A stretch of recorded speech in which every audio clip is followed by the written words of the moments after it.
Good. I mean, I didn't take the dog for a walk. Just did some typing up and did a quick hit on Thomas Müller's final game in the Champions League. I'm not sure that's quite sunk in yet, to be quite honest with you. That it stops at 163 games, draws even with Lionel Messi, and I think, kind of being reflective of it too, because there was a moment there, right, where he almost scored, and maybe sends this into overtime, extra time. But yeah, feeling a little nostalgic, and I think it's gonna sink in when maybe at the end of the Club World Cup tournament I'm planning to cover this summer, when we finally don't see him in a Bayern Munich uniform anymore. I think it's finally hitting home a little bit. So, Stefan, feeling a little nostalgic today, because there's another World Cup winner of that 2014 era that's hanging up his boots, and trying to think. I don't think there's many left anymore. Yeah, I mean, if it makes you feel any better, when he does eventually retire properly, because we don't know if he's going to go to MLS Mm, or wherever yeah, else, but once he does finally retire, he'll obviously be back at Bayern, and he will yeah, just be he Uli will. Hoeneß Mark II. So we'll be sick of the sight of him. It's funny you say all these things like, oh, it's funny like because this is something that's quite unique to German football because they have so many of these sporting roles Mm, that their ex-players can get. Like, I'm sure it was the same when Sebastian Kehl finally hung up his boots at Dortmund, but now we're kind of sick of the sight of the guy. Same as Simon yeah, Rolfes at Leverkusen, guys like that, so I'm sure Thomas Müller will be the exact same. He'll be in front of the cameras every week trying to explain why Bayern don't have a proper right back in 3 years' time. But yeah, for now, I completely agree with you. I mean, he's been an absolute legend. There's no doubt about it. And obviously his age has caught up with him. I think that was yeah. evident at moments in this game. But yeah, it's a compliment to him, but also perhaps a criticism of the squad that he was Mm. required in such a prominent role over the course of both these legs, really. I mean, I know he started this game, but just in general, it's remarkable that they had to Well, turn to him and for this game. in between the Klassiker, right? Mm. And I feel like that meme from Game of Thrones where um the Stark draws his sword and to defend himself from that army, right? And Yeah. whenever I say it's time for Thomas Müller to hang up his boots, and it's not because I hate Thomas Müller. I am a huge Thomas Müller fan. I think it's just has been time, and anyone who didn't like my takes should just watch back those last 270 minutes. I think it's become increasingly evident that it's just not enough, and that's sad. And maybe it would have ended differently if he had sat home and it's 3-2.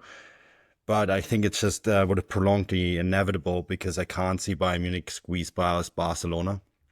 Not in the current state of the squad. I think a full fit Bayern Munich squad. It's a very different story. I think it's a very different story in this tie. At the end of the day, it's one goal that made the difference. And this Inter Milan side was I thought they were on the ropes there in the end. They were barely hanging on, and it was a goal by Harry Kane and an absolutely unbelievable header by Eric Dyer that made the difference. Eric Dyer, on the score sheet here, while also trying to defend against Lautaro Martinez and Marcus Thuram, I think tells you quite a lot of where we at with this Bayern Munich side and where they at in terms of where the squad is at and the players that they're missing. The list is long. Dayot Upamecano, Alfonso Davies, Hiroki Ito.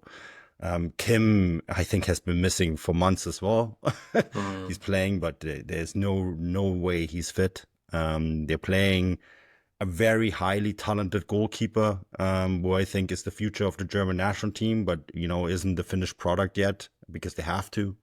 And I think it's the right thing to play him. I'm not going to criticize Urbik for playing. I think it's the right thing to put him in these situations. The only way he's going to learn.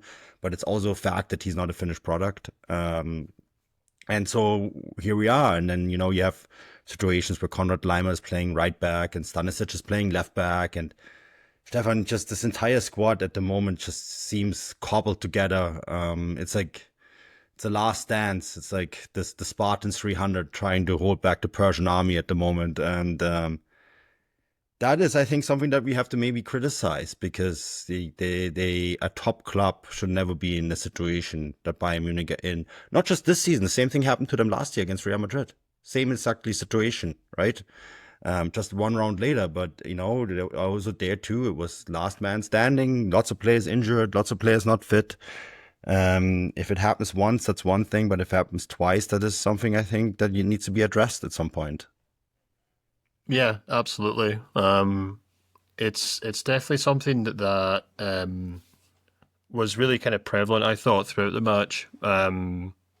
Was not just the fact that they were missing key players, um, or as you said, tactically they were maybe kind of too many kind of compromises, but they just didn't even really look fit or capable of playing the kind of football that Vincent Kompany wanted them to play. The thing that really stood out to me in this match, it wasn't really Inter Milan's last ditch defending or Bayern's kind of, indecisions in the final third. It was the fact that Inter just found it so easy just to pass through this Bayern team because they weren't really pressing at all or pressing properly from the front. Obviously, a large part of that is just due to the fact that Harry Kane and Thomas Müller are up front, and neither of them does a huge amount of running for different reasons, obviously. But um, it just felt like a Bayern team that were just kind of incapable of doing what was required of them. And as you said, a lot of that comes down to the fact that they've just been missing so many players. I think crucially, probably two of the most understated positions in that team that were really required tonight were the fullback positions. Obviously, Alphonso Davies is a world class wing back, and he's looked like his old kind of world class self this season before he picked up the injury. Um, and I know Bayern haven't really had a proper right back for a while now, and Konrad Laimer's did a decent job there. But you can't really go into a game of this magnitude against an Inter Milan side who are first and foremost a defensive team and hope to break them down without any service from either fullback. And that's what we Hmm. got over the course of Yeah, both these games, actually. yeah. And like we'll come on to the whole company thing and question marks over him and stuff later, but I just found it so bizarre that he went with Stanisic at left back in both these matches because he's perhaps a decent option at centre back or maybe at right back, but to play him at left back just struck me as just That's ridiculous, especially with Guerrero in the team. I know Guerrero's not a great defender, but when you're trying to kind of chase a tie and score goals, um, and trying to create chances, you really need someone in that left back role who can actually pass the ball, who can actually run with it. Um, and so it just felt like Bayern were just really hobbled by circumstance and by decisions and stuff. And I said it full time that, and then you said this at the top of the show there. It was a kind of it was an impressive performance on the whole.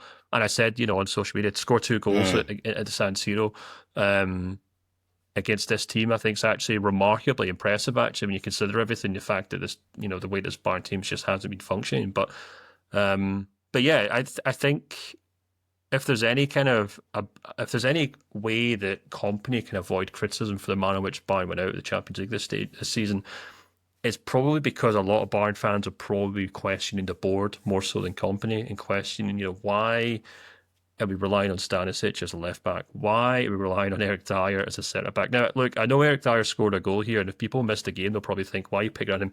He was atrocious at centre back throughout yeah, this match. Absolute 100%. bomb scare. And as you said, came alongside him, who had to go off. Second game in a row, he's had to go off, by the way. He was, as has been widely reported, has been suffering with injuries for months and months now, and it's just not 100%. And you can even go right through that team. The fact that they're still relying on Kimmich and Goretzka when they've got a 55 million euro signing midfielder on the bench as well as Pavlovic, and that front line, it's still. I mean, yes, we've praised Olise. He's done tremendously well this season, but the fact that they're still relying on Leroy Sané, they're still relying on Serge Gnabry, they're still relying on Kingsley Coman, and still relying on Thomas Müller, Yeah, just goes to show the issues there. And we talked about this for years now, and whole last season or the season before, we had months and months of speculation over Kingsley Coman, over Serge Gnabry, and will they stay, won't they stay? And eventually the club just said, well, the easiest thing to do is just give them the contracts. And this is the consequence of that. These guys got new contracts. The club decided to stick with them. And now the squad just looks very tired. It just looks very jaded. It looks like a squad of players who are all more or less past their peak, aside from obviously Pavlovic and Musiala and Mike Wallace. And they're just running out of ideas, running out of gas. And, I genuinely think I think they're going to have to spend a lot of money on a lot of positions this summer.